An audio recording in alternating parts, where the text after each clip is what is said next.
नमस्कार। आज हम एक बहुत ही गहरे और जटिल विषय पर बात करने वाले हैं, महाभारत।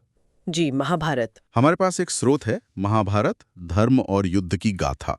तो कोशिश रहेगी कि इसकी कुछ खास बातों को समझें। बिल्कुल, क्योंकि ये कहानी सिर्फ सतह पर जो दिखती है उससे कई ज्यादा गहरी है। हाँ, हम सब जानते हैं कि ये कौरवों और पांडवों के बीच, मतलब हस्तिनापुर के सिंहासन के लिए हुए युद्ध की कहानी है। लेकिन ये स्रोत बताता है कि ये सिर्फ एक पारिवारिक झगड़ा या सत्ता की लड़ाई नहीं थी। सही कहा। ये दिखाता है कि कैसे बचपन की छोटी छोटी बातें, जैसे जैसे धृतराष्ट्र का अपने बेटों के लिए मोह या शकुनी की चालें, हाँ, वो आगे चलकर कितनी बड़ी बन गई, एक महाविनाश का कारण बनी। स्रोत इस पर काफी जोर देता है कि कैसे लोगों की अपनी इच्छाएं, उनकी नैतिक गलतियां पूरे समाज पर असर डालती हैं। बिल्कुल, और यही सब चीजें हमें आखिरकार कुरुक्षेत्र के मैदान तक ले आती हैं। वो भयानक युद्ध। हाँ, स्रोत के हिसाब से वो सिर्फ 18 दिन की लड़ाई नहीं थी। वो तो नतीजा था उन फैसलों का जो सालों से लिए जा रहे थे। अच्छा। और दिलचस्प बात यह है कि स्रोत सिर्फ वीरता या लड़ाई के वर्णन पर ही नहीं रुकता। वो उन नैतिक सवालों को भी उठाता है जिनसे योद्धा जूझ रहे थे।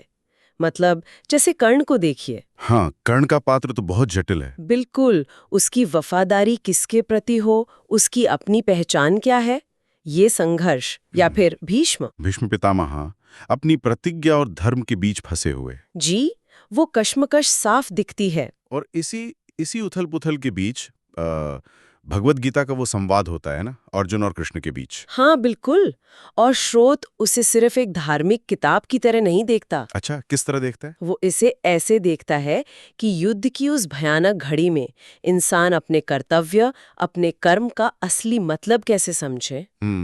और देखिए, कृष्ण अर्जुन को ये नहीं कह रहे कि तुम युद्ध से भाग जाओ। नहीं, बिल्कुल नहीं। बल्कि वो कह रहे हैं कि अपना कर्म करो, अपना कर्तव्य निभाओ।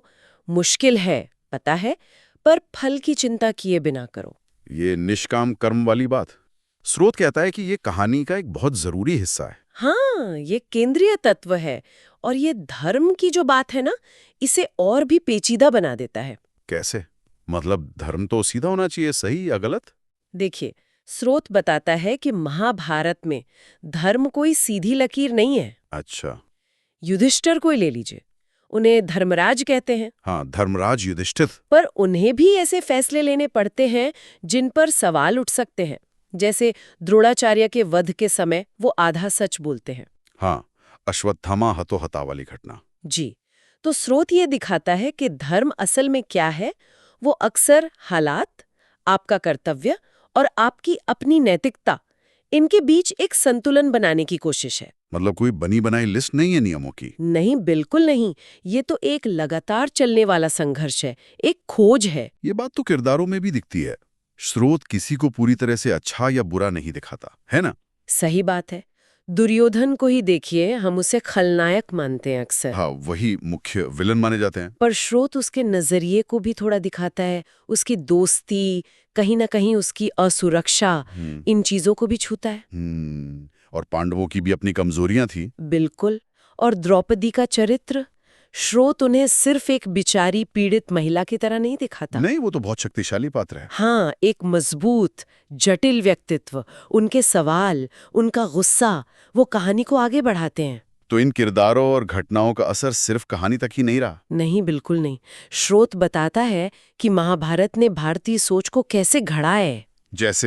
जैसे कर्म का सिद्धांत है, या मोक्ष की अवधारणा है, कला में, साहित्य में, संगीत में, यहाँ तक कि हमारी रोजमर्रा के नैतिक बहसों में भी इसकी झलक मिलती है। हाँ, ये तो है। जटिलताओं को दिखाता है।